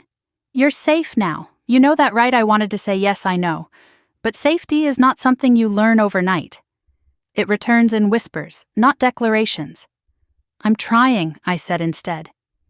She squeezed my hands and left. That night I sat on the couch, my couch with a blanket around my shoulders and the oxygen concentrator humming softly beside me. I scrolled through my phone until I reached the photos I'd taken in Claire's house. I studied each one carefully, letting the grief settle but not consume me. The bruise on my face, the disconnected tubing, the icy vent. The notes Claire kept. Evidence of survival at a cost I was only beginning to understand. A knock sounded at the door, my heart jumped, instinct kicking in before logic did. But when I peered through the peephole, Daniel stood on the other side holding a folder and a paper bag. I opened the door cautiously. "Delivery," he said with a small smile, holding up the bag. "Soup and bread from my wife. She said to tell you it's her mother's recipe and guaranteed to help anyone who's been through hell." Emotion swelled unexpectedly in my chest. "Please tell her thank you." "I will," he said, stepping inside. "I hope you don't mind me stopping by. I wanted to give you an update." I gestured toward the couch and he took a seat while I sat in the armchair with the blanket wrapped around me. "We have a settlement proposal," he began. My breath hitched. "Already," he nodded. "After yesterday's meeting, Claire and Matt's attorney reached out. They want to avoid a court trial." "What does that mean for me?" Daniel opened the folder. "It means you have leverage, and you're finally being compensated for what you endured." He listed the terms slowly, each one sinking into my ears with a mixture of relief and disbelief. Full restitution of the money they took. Payment for medical bills. Compensation for emotional and physical harm. Mandatory behavioral courses. No contact orders for a minimum of 3 years. State monitoring for any future caregiving claims they file. And Daniel added, Claire agreed to sign an affidavit confirming the tampered vents and the sabotage to your medical equipment. I swallowed hard. She admitted it. Yes, he said gently. She didn't want criminal charges. I looked down at my hands, inhaling slowly. She really would have watched me die. Daniel didn't answer. He didn't need to. He closed the folder. But that's not your future. This, he gestured around my small apartment, is the beginning of the next part. For a moment, neither of us spoke. Then I asked the question that had been pressing against my ribs like a bruise. Do you think I'll ever stop feeling afraid? Daniel leaned forward slightly. Fear is normal, Anna. You lived in a state of survival. Your body will need time to relearn safety. But you're not broken. You're healing. Healing. The word was too big, too hopeful, too soft for someone who had spent months coughing in the dark. But in Daniel's voice, it didn't sound impossible. Before he left, he set a business card on my coffee table. "You call me if you need anything," he said. "Not just legally, anything." His sincerity made my throat tighten. "Thank you." After he was gone, I warmed the soup in my little kitchen and ate it slowly, savoring each bite as if tasting something new for the first time. The next few days passed quietly. I slept, I breathed. I walked around my small living room without fear someone would take issue with the sound of my footsteps. I opened the windows and let the cold winter air in just because I could. But healing isn't linear. Some nights I woke up expecting to hear Claire's voice telling me to keep it down. Some mornings I checked the vents automatically. Some afternoons I caught myself listening for footsteps outside my door. But each time I reminded myself, they're not here. I am safe. One afternoon while making tea, I received a text from an unknown number. My breath stalled. "Anna, this is Claire. Please don't block me. I just need a minute." My fingers trembled as I read the words. Linda had warned me Claire might try to reach out even with the no-contact order pending. Curiosity gnawed at me. Her next message came, "I'm sorry. I know sorry isn't enough." But I didn't know how to stop once it began. My throat tightened. I stared at the screen for a long moment before locking the phone and placing it face down on the counter. I didn't delete the message, but I didn't reply either. That night, I dreamed about the vent in my room, a silent mouth exhaling smoke. But when I woke up in the morning, sunlight streamed across my blanket like a soft reassurance. I got up, made tea, and breathed deeply. Later that morning, Marjorie visited again. She brought me a small potted plant, the same kind she kept in her own living room. "It cleans the air," she said. "Thought you might like that." I smiled, touched. "Thank you." As she settled into my armchair, she looked around and said, "This place suits you. You look like you belong here." I exhaled slowly. I'm starting to believe that. She leaned forward. "You know, Anna, I think you're stronger than you've ever been." I didn't answer. I just let the words settle inside me like seeds. That evening I sat by the window again, watching the soft glow of city lights reflecting off the river. My lungs expanded rhythmically, no longer battling the air around me. For the first time in so long, breathing didn't feel like surviving. It felt like living.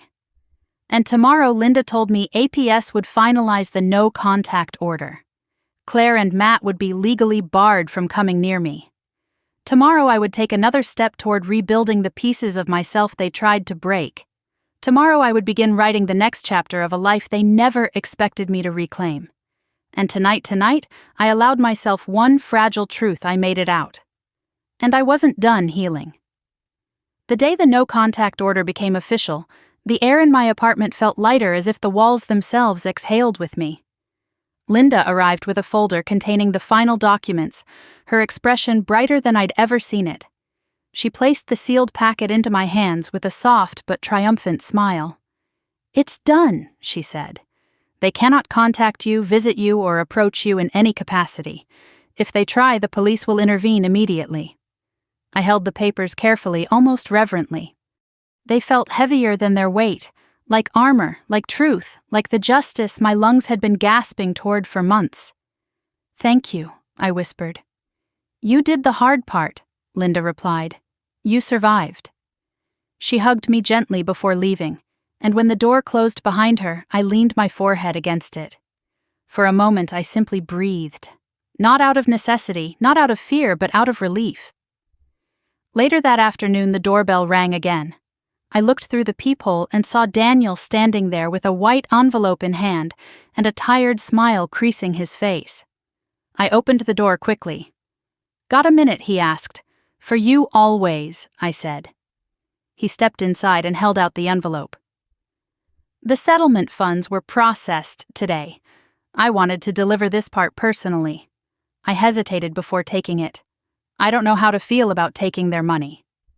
"You're not taking," he said firmly. "You're reclaiming.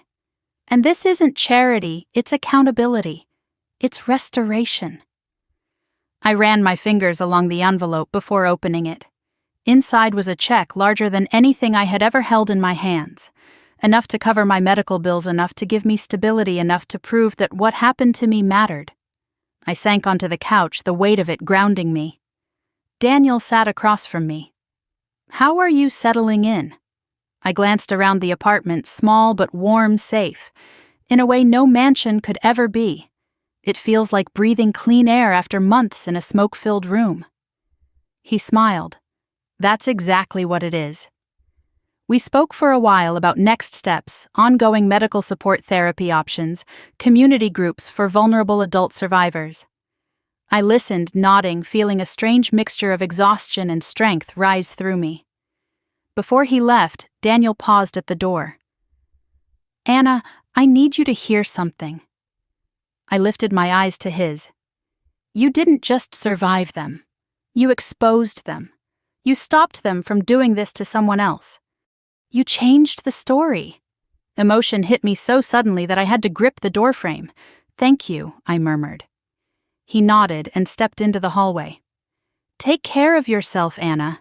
You earned this new beginning." After he left, I closed the door and stood in the quiet apartment listening to the hum of the heater, the soft ticking of the kitchen clock, the gentle rhythm of my own breath. All sounds of a life that belonged to me again. I made tea and sat near the window, the cup warming my hands as I looked out at the winter sky. Snowflakes drifted down slowly, soft, delicate, peaceful. Nothing like the cold that had curled under the door of my room in Claire's house. This cold didn't hurt. It was gentle. It made the world softer. In the days that followed, I built small routines, morning stretches, light walks to the river, afternoon tea evenings, with books I'd once been too exhausted to focus on. Whenever I felt my chest tighten, I rested. Whenever the apartment felt too quiet, I opened the window and listened to the city breathing. Marjorie visited often, bringing plants, soup, gossip, and comfort. She sat with me in my living room one evening as we watched the snow fall through the window. "You're glowing," she said. "Glowing me?" I laughed. She nodded. "It's what happens when the fear leaves your body." I touched my chest gently. "Sometimes it still whispers." "It will," she said. "But it can't control you anymore." Her words settled inside me, warm and steady. One morning as I was watering the small plant she'd given me, a letter slid under my door. I recognized the handwriting instantly. Claire's. My heart thudded. The no-contact order meant she wasn't allowed to reach out, but she had. I picked up the envelope and stared at it for a long time before carrying it to the kitchen table. I sat down, the check from the settlement still resting nearby like a reminder of everything that had been revealed. With trembling hands, I opened the letter. "Anna, I know I'm not allowed to contact you, but I needed to say this. I lost everything. Matt is blaming me for what happened. He says it was my idea, but it wasn't. Not entirely. I didn't realize how far things had gone. I didn't realize you were that sick. I didn't realize you were suffering so much. I'm sorry. I don't expect forgiveness. I just hope someday you'll understand I never meant to hurt you. Claire." I read it twice. Not meant to hurt me. But she did. Not realized I was that sick. But she watched me struggle for breath daily. Not her idea. But she kept the notes, the calculations, the applications.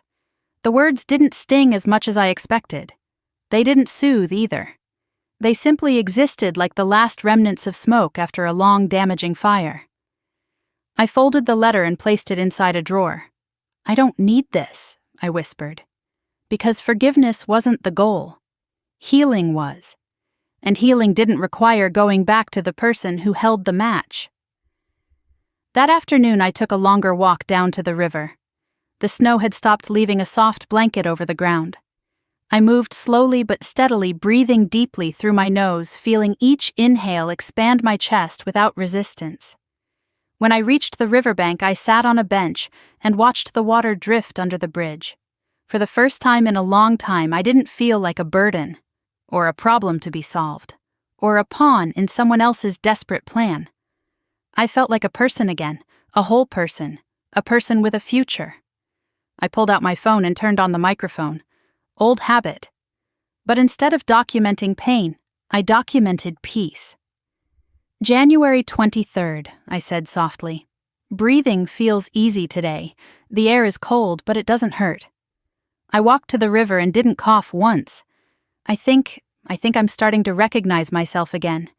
My voice trembled at the end, but with hope, not fear. As the sun began to set, painting the sky with soft orange and violet, I whispered something I never thought I'd say again. I'm free. And for once, the echo in my chest didn't sound hollow. It sounded alive. If you've ever clawed your way out of a place that tried to break you, if you've ever had to rebuild your breath one moment at a time, know this: your story isn't over. Your healing matters. Your voice matters. And your courage, quiet as it may be, is powerful beyond measure. If my journey resonated with you, I hope you'll share your thoughts below. Tell me what part stayed with you, or how you found your own way back to yourself. And if you want to hear more stories of survival justice and unexpected comebacks, stay with me. Hit like, subscribe, and turn on notifications so you never miss what comes next. You're not alone, and your breath is yours to reclaim.